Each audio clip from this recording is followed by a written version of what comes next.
ಎಲ್ಲರಿಗೂ ನಮಸ್ಕಾರ. Welcome to my channel ಸಂತೃಪ್ತಿ ಕಿಚನ್ಗೆ. ನಾನು ಪ್ರಿಯಾಂಕಾ.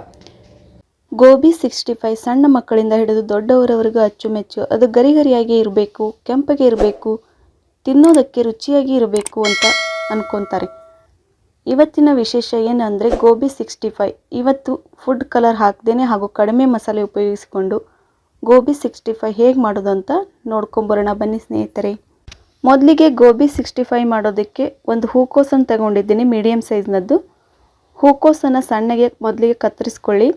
ನಂತರ ಗ್ಯಾಸ್ ಆನ್ ಮಾಡಿ ಒಂದು ಪಾತ್ರೆನಿಟ್ಟು ನೀರು ಹಾಕಿ ಅದಕ್ಕೆ ಸ್ವಲ್ಪ ಉಪ್ಪನ್ನು ಹಾಕಿ ಕುದಿಸ್ಕೊಳ್ಳಿ. ಕುದಿಯೋ ನೀರಿಗೆ ನಾವು ಕಟ್ ಮಾಡಿರ್ತಕ್ಕಂಥ ಹೂಕೋಸನ್ನು ಹಾಕ್ಕೊಳ್ಳಿ. ಹೂಕೋಸನ್ನು ಹಾಕಿದರೆ ಅದು 60% ಬೆಂದೋಗಿರುತ್ತೆ.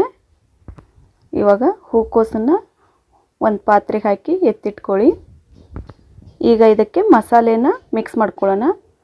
ಮೊದಲಿಗೆ 1 ಟೀ ಸ್ಪೂನ್ ಬ್ಯಾಡಗಿ ಖಾರದ ಪುಡಿ, ನಂತರ ರುಚಿಗೆ ತಕ್ಕಷ್ಟು ಉಪ್ಪು, 1 ಟೀ ಸ್ಪೂನ್ ಬೆಳ್ಳುಳ್ಳಿ ಶುಂಠಿ ಪೇಸ್ಟ್ ಹಾಕಿ ಎಲ್ಲ ಮಸಾಲೆನ ಹಾಕ್ಕೊಂಡ ನಂತರ ಚೆನ್ನಾಗಿ ಹೂಕೋಸು ಮಸಾಲೆಗೆ ಹಿಡಿಯುವ ಹಾಗೆ ಕಲಿಸ್ಕೊಳ್ಳಿ.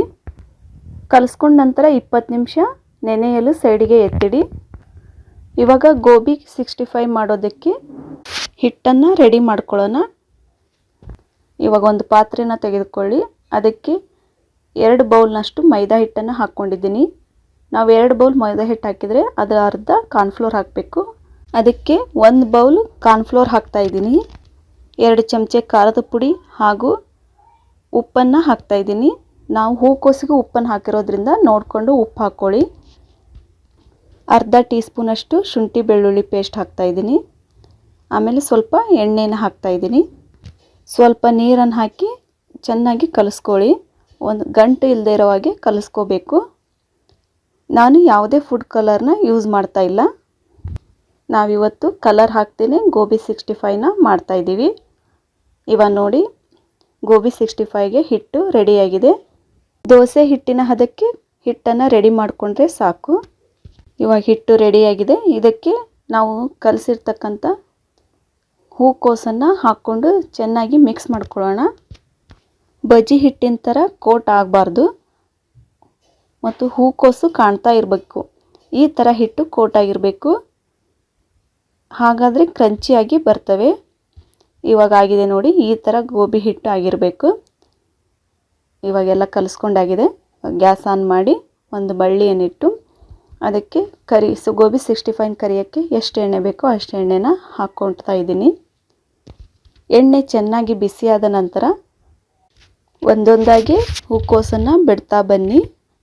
ಬಿಡುವಾಗ ಗ್ಯಾಸನ್ನು ಮೀಡಿಯಮ್ ಫ್ಲೇಮಲ್ಲೇ ಇಟ್ಕೊಂಡಿರಿ. ಗೋಬಿ ಪೀಸ್ಗಳು ಚೆನ್ನಾಗಿ ಕ್ರಿಸ್ಪಿಯಾಗಿ ಬರ್ತವೆ. ಗೋಬಿ ಪೀಸ್ಗಳನ್ನು ಮಧ್ಯೆ ಮಧ್ಯೆ ಕೈ ಆಡಿಸ್ತಾ ಇರಿ. ಎಲ್ಲ ಕಡೆ ಚೆನ್ನಾಗಿ ಕ್ರಿಸ್ಪಿ ಆಗಬೇಕು.